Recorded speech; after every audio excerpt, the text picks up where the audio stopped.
Good evening. We begin tonight with a truly massive display of public dissent. Millions of Americans took to the streets today, protesting what many organizers are calling an abuse of power by President Trump. This movement, however, has drawn fire from Washington, where House Speaker Mike Johnson was quick to brand the events a Hate America rally. Organizers estimate a turnout of at least 7 million Americans for the protests nationwide. Even here in New York City, police estimate 100,000 people turn out for multiple marches, and they reported no arrests. The scope was immense, over 2,600 events from coast to coast. These demonstrations are all part of the No Kings movement, which accuses the president of behaving more like a monarch than an elected official. The protests were fueled by widespread fear and frustration over the administration's policies, specifically citing the crackdown on immigration and the threat to send the National Guard into U.S. cities like Chicago and Portland. The core message from the protesters is simple: no kings in America. They emphasize that the U.S. Constitution is a vital document that must be upheld.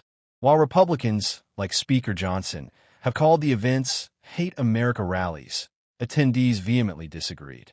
Many countered that they love America but hate what they're trying to do to America.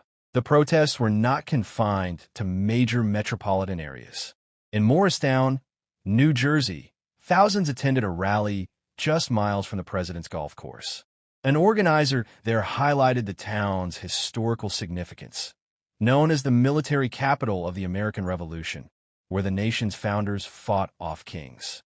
She stated the protest was full circle, dedicated to defending democracy. Even in a small town in Frisco, Texas, a vocal group gathered, with one veteran calling the current government's actions totally ridiculous. The movement even crossed international lines, with groups gathering outside U.S. embassies in major cities like London, Paris, and Berlin.